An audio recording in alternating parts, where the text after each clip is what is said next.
Hi, hello, it's me Rajna. This video is all about PN junction diode, about the definition as well as working principle of PN junction diode, also about the two types of biasing, forward as well as reverse biasing of PN junction diode. Also, I have included the VI characteristics of forward as well as reverse biasing. If you have any doubts or suggestion, please do comment below. Thank you. Today's topic is PN junction diode. We already discussed about semiconductors in detail in my part 5 lecture.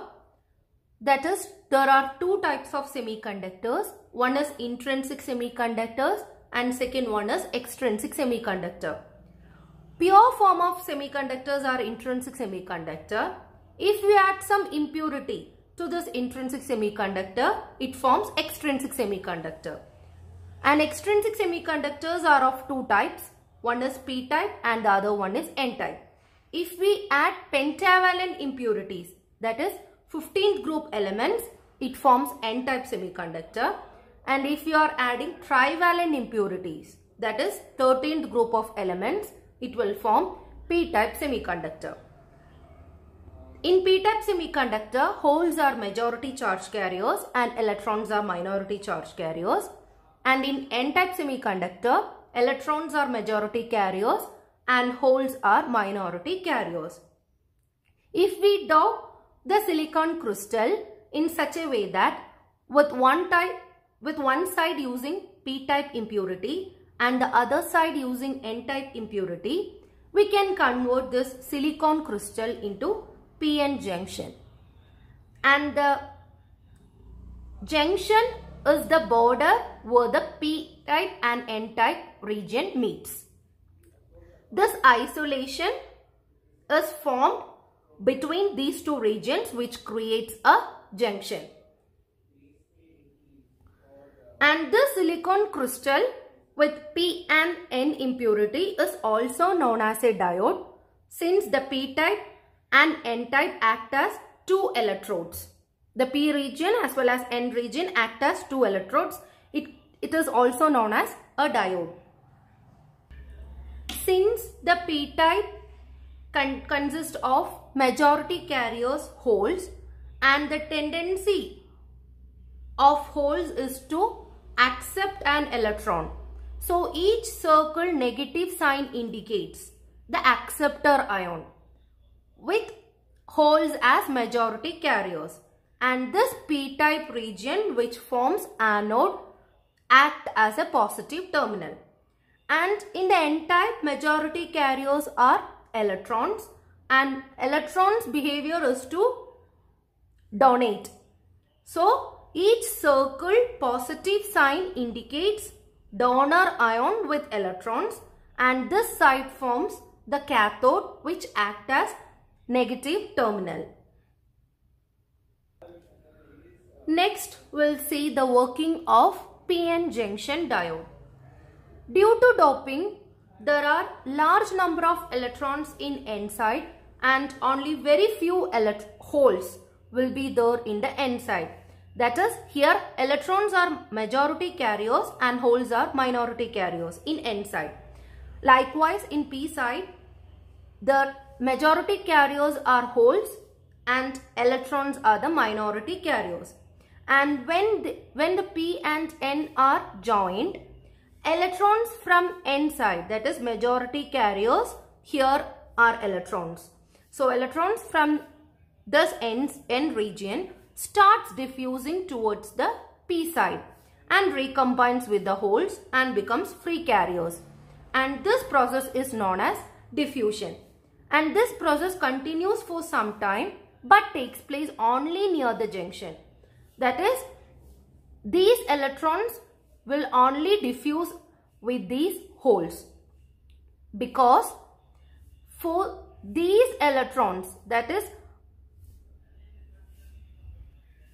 because the further placed electrons need to travel a larger distance to diffuse to the p side and recombine with the holes here. So they require more and more energy for that purpose.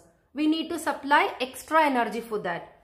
So the electrons near the junction only diffuse towards the p side and recombines with the holes. Once depletion happens, we have only the ions without charge carriers near the junction. That is, electrons here are donating and holes are accepting. Electrons already recombined with the holes by donating its electrons. So, donating their electrons means they will receive a positive sign, positive ion. And holes are accepting means they will have negative ion. So, near the junction, there will be only ions without charge carriers. And region where ions are depleted of charge carriers is called depletion region. And these ions are immobile. And in this depletion region, these ions sets up an electric field. And motion of electrons and holes continues even after the formation of this depletion region. But as the electrons, after the formation of depletion region, as the electrons cross the junction, they get repelled by these negative ions on p side, and also holes get repelled by this positive ions on the n side, and motion of electrons as well as holes will get stopped. Till we apply some external energy or external biasing, due to this electric field, only very few electrons from n side or only very few holes from this p side, that is majority carrier flow will be very less. Very few electrons and very few holes are able to cross this depletion region. Thus, this immobile ions creates a barrier potential, which is also known as junction potential or built-in potential. For silicon, it is 0.7 volt, and for germanium, it is 0.2 volt. So, the majority carriers, that is holes from p side and electrons from n side, have to cross this barrier potential in order to cross the depletion region. But due to this electric field, minority carriers will be able to cross this depletion region, because here minority carriers in the n region are holes. So, the holes will get easily attracted towards this negative ion, which is also known as acceptor ion. And here the minority carriers are in the p region, minority carriers are electrons. They get easily attracted towards this positive ion, which is nothing but donor ion. So, due to this electric field, minority carriers, very few minority carriers will be there in n side and p side. So, these minority carriers in both region will be able to cross this depletion region. But when there is no external energy applied to the PN junction diode, flow of electrons due to electric field, that is minority carrier flow, will create a minority carrier current, and due to diffusion, majority carriers, few majority carriers are able to cross the depletion region. So it will create majority carrier current. They both get cancelled out each other, and overall current in the circuit will be zero till we apply an external energy. The overall current in the circuit will be zero. When we apply an external voltage which is greater than this barrier potential or junction potential, majority charge carriers can overcome the opposition of this barrier potential. This process of applying some external voltage to an electronic device to establish suitable working condition is known as biasing. There are two types of biasing. One is forward biasing and second one is reverse biasing. First, we will discuss about forward biasing. What is forward biasing? That is, P region is connected to the positive terminal of battery and N side is connected to negative terminal of battery. That is, true connection is forward biasing. Here, the external biasing will create an electric field. Electric field will always in a direction from positive to negative. So, there will be an electric field towards this direction. And also in the depletion region, there will be an electric field. We know that from positive towards negative direction.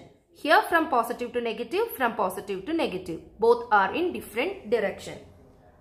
Let's consider case 1. If the external voltage we are applying, that is V equal to 0 volt, there will be no movement of holes from P side and there will be no movement of electrons from N side because of the barrier potential. So, there will be no current also. Consider case 2, when external voltage V equal to 0.2 volt. There will be an electric field in the opposite direction to the electric field in the depletion region. So, the effective or resultant electric field at the junction will decrease because both the electric field is in opposite direction. Opposite direction means if one is +1 and the other one is -1, they will get decreased. So, the effect of electric field at the junction will decrease and effect of electric field inside the depletion region will decrease. Automatically, the depletion layer width decreases. So, the barrier potential, which is denoted by V0, will decrease. First, if the barrier potential was this much, then in case 2, the barrier potential will get decreased and it will be like this. P is at low potential and N is at high potential. If the barrier potential is denoted by V0, first in case 1, if the barrier potential was this much, in case 2, by the decrease in electric field, when we increase the external voltage, it will decrease the resultant electric field. If there is decrease in the resultant electric field, the depletion region width also decreases. So, if the depletion layer width decreases, automatically the barrier potential V0 will also decrease. In case 3, we are further increasing the voltage, external voltage. If the external voltage is 0.4 volt, again the field inside the depletion region, resultant field will decrease. Automatically the depletion layer width decreases and barrier potential will also decrease. It will be only this much. In case 4, if we keep on increasing the external voltage, that is V equal to 0.7 volt we are supplying, which is equal to the actual barrier potential of silicon. So, the resultant electric field inside will keep on decreasing. So, the electrons in N type, which are the majority carriers, and holes in P region, which are the majority carriers, will get pushed to the junction. So, the width of depletion region will get reduced. So, effective resistance offered by the depletion region will also reduce. If we further increase the voltage, the resultant field inside will keep on decreasing and the barrier potential of P region will become equal to barrier potential in N region. Both are at same level. If both barrier potential becomes equal means V0 equal to 0. Barrier potential becomes 0, which means thickness of depletion region is equal to 0. There will be no resistance for the holes to move to N region and electrons to move to P region. And in case 5, if we are further increasing the external voltage more than the barrier potential of the PN junction. Here the barrier potential of PN junction is 0.7 volt. If we are further increasing the applied voltage, suppose to 1 volt. In this case, resistance offered by the depletion region is negligible and more electrons from N side and holes from P side can now cross the depletion region. And if electrons from N side cross the depletion region, they will get attracted towards the positive terminal of battery. That is, when electrons from N side reaches P region, they will get attracted towards the positive terminal of battery. Similarly, holes in P region can now cross the depletion region, and once they reach the N side, they get attracted towards the negative terminal of battery. Thus, flow of current will be there due to the movement of holes and electrons, and this current is called as forward current. There will be no forward current till voltage equal to 0.7 volt because barrier potential V0 was there. Once barrier potential V0 becomes 0, forward current is produced. Now let's see the forward characteristic graph. Current is taken along y-axis and voltage along x-axis. Till voltage becomes 0.7 volt, current is 0. When the voltage crossed this barrier voltage, that is 0.7 volt, current start increasing and the semiconductor will act like a conductor because the graph is just linear. The current voltage graph is just linear and the semiconductor will act like a conductor once the barrier potential is crossed. And this voltage at which current start increasing is known as cut-in voltage or threshold voltage or knee voltage. When the voltage is less than this knee voltage, current is 0. When voltage is greater than this knee voltage, current increases. Next, we'll see the reverse biasing of PN junction. Reverse biasing means P side is connected to negative terminal of battery and N side is connected to positive terminal of battery. That is false connection. If it is connected in this way means electrons in the N region, which are the majority carriers, will get attracted towards a positive terminal of battery. Similarly, holes in P region, which are the majority carriers, will get attracted towards the negative terminal of battery. Because of this majority carrier's attraction towards the battery, width of depletion region will get increased. Also, the depletion layer width increases because of one more reason, because of electric field. That is, here due to this external battery, an electric field will be there. We know that the direction of electric field is always from positive to negative direction towards this direction. And here also there will be, in the depletion region also there will be an electric field from positive to negative direction. Both the electric field are in same direction, so the resultant electric field get increased. If the resultant field increases, barrier potential will also increase. So this is another reason for increase in the thickness of depletion region. This process will continue as we keep on increasing the external voltage. The external field will increase automatically. The resultant field inside the depletion region will also increase, which increase the barrier potential. Since E is directly, electric field is directly proportional to potential.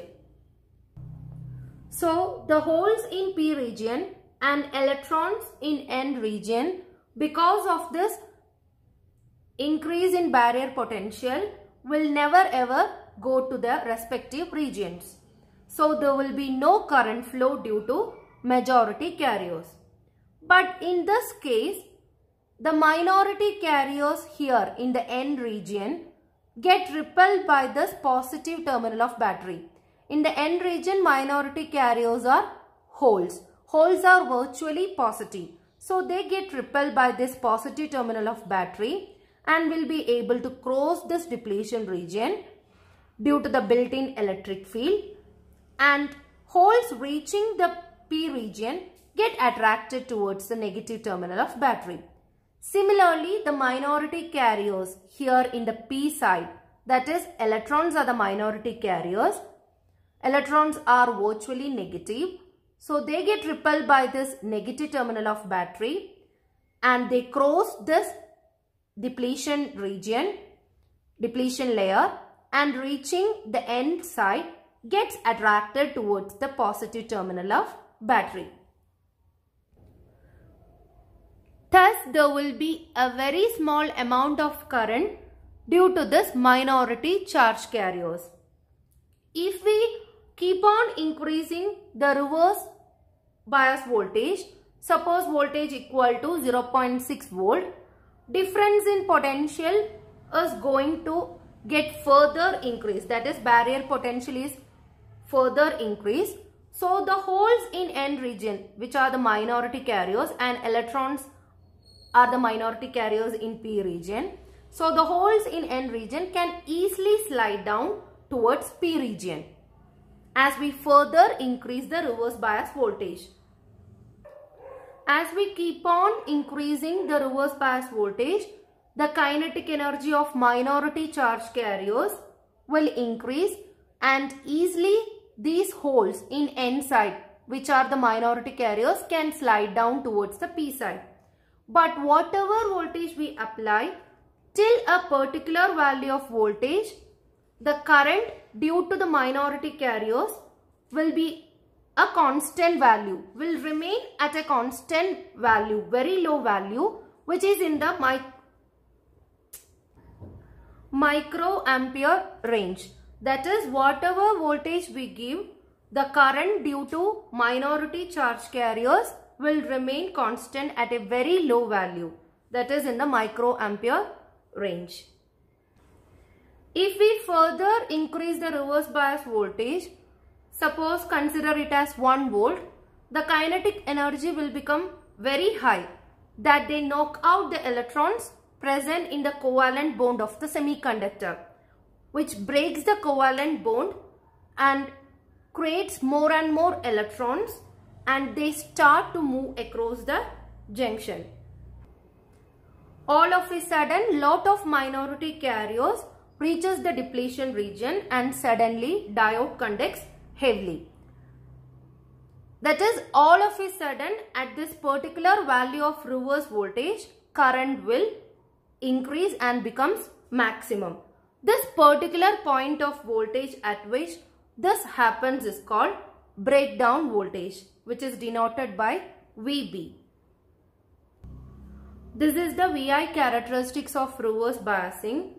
Whatever voltage we give, the current will remain at a constant value due to minority carriers, and this constant current is known as reverse saturation current. When the reverse bias voltage reaches a particular value, the current will get suddenly, the current becomes maximum, and this particular voltage is known as breakdown voltage. This is the VI characteristics of forward as well as reverse bias condition.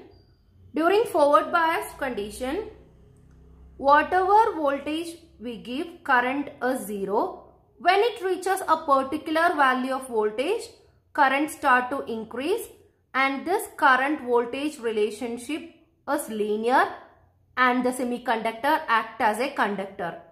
And this particular voltage, when current start to increase, is known as threshold voltage or knee voltage or cut-in voltage.